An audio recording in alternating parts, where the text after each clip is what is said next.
Hey guys, and welcome to another episode of Behind the Closed Doors. As you can hear, my voice is, well, still totally gone. It's been very quiet on YouTube and on social media, although I did try to update a few things, but I've really been hit with the flu. So, this episode, it's all about Landskrona in Sweden.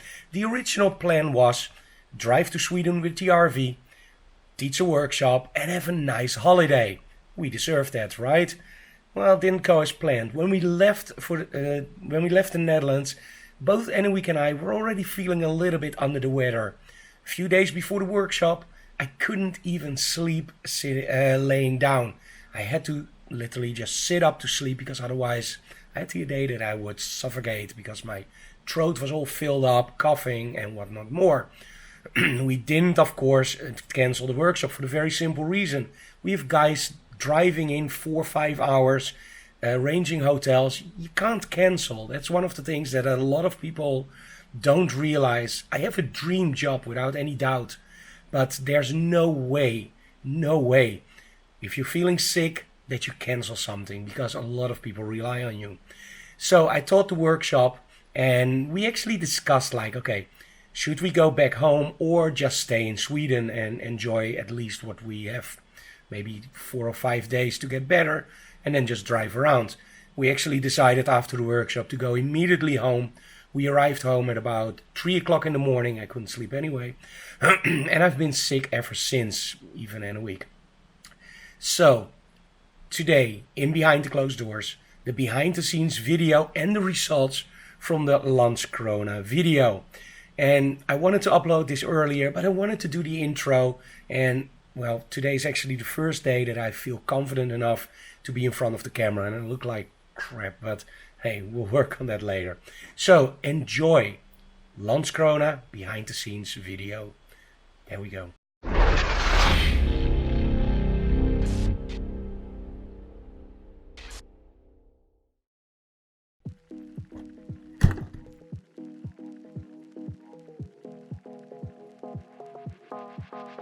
Shouldn't have known if I was the one who's drowning in your flood. It's overwhelming me, but I guess it's clear to me now. After staring holes in all my walls, don't you cut me off like you did that time. Once was already enough, I'd say, but I wonder if you hear me. Can you hear me?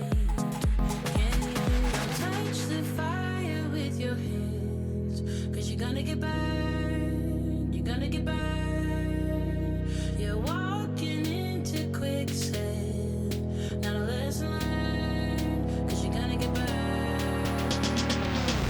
There you go, without thinking about tomorrow.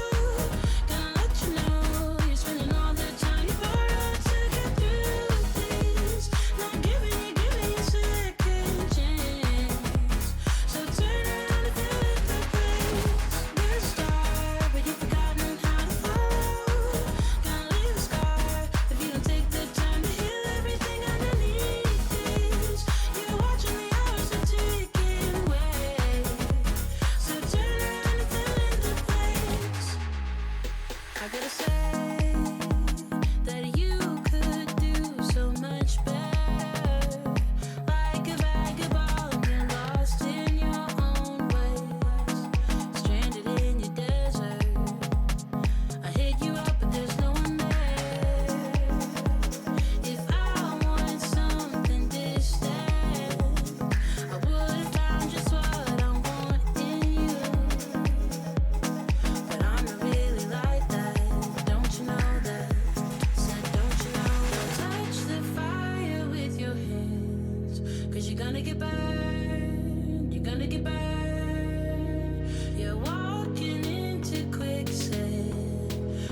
Okay guys, I hope you enjoyed that video and of course the results. So what did we use? On location we used the Hansel Porty and we brought a lot of gear. But in the end I ended up by using one light only. The Hansel Porty. It's such a powerful device. And you saw that there were a lot of students and we shot day to night shots and we shot in straight sunlight. And still we only managed to empty 1.5 batteries. That's amazing because let's be honest, when you're on location you don't want to swap batteries over constantly. You want to have a system that's rock solid and that will actually give you long battery life. So my main modifier in the studio is often the beauty dish with grid from Hansel. It's just an amazing device. But outside it's the 14-inch reflector and you can see that in almost every single shot. It gives you way more power and that also saves of course the battery. And it's just a beautiful, beautiful light. So we use that on location. We also have grids for it, but in most setups we didn't even use the grids. So we did bring 3 strobes. We only used 1. Is that a bad thing? No. In my opinion, it's all about the shot. It's all about storytelling. It's about what you want to tell the viewer of your images. If you can get away with natural light, that's great. If you can get away with 1 strobe, 2 or 3, just only use what really tells the story. And in this case, we had more than enough with only 1 strobe. So, again, if you're on location, get a system that runs all day. And the Hansel Porty, I can highly, highly recommend. But if you're on location, the most important thing that you have to realize, every modifier takes away light. So if we use a strip light with a diffusion panel, the battery would run down very, very quickly and I couldn't get the light output that we have now. By using a deeper throat reflector, like for example the 14-inch, you get a lot of light. The light literally gets bundled, thrown straight at the model, and you get this beautiful light quality, but also a tremendous amount of light. So that's why they sometimes wear sunglasses. That's, by the way, another tip. When you're shooting outside, you have the bright sun. And what's one of the things that always happens? Raccoon eyes. You have these black, nasty shadows under the eyes. Let the model wear sunglasses. 1, it looks cool. And 2, you actually, destroy that terrible shadow under her eyes because the sunglasses cover that. And your model can look straight into the sun or straight, of course, into the light source because he doesn't have to open her eyes. She can just close her eyes. But make sure she doesn't close them too aggressively because you will see this. So make sure that you just close them like this. Okay, that was about all my voice can handle for today. Thank you so very much for watching, guys. And sorry it took so long to upload. Next week after Easter, we're going to pick up everything. We have a lot of videos we want to go through. And of course, social media will pick up then. Thank you so very much for watching, guys. If you like what we do, you know the drill. Subscribe to our channel, leave comments below, smash that like button because we really liked it, and tell other people about it. See you next time. Bye bye.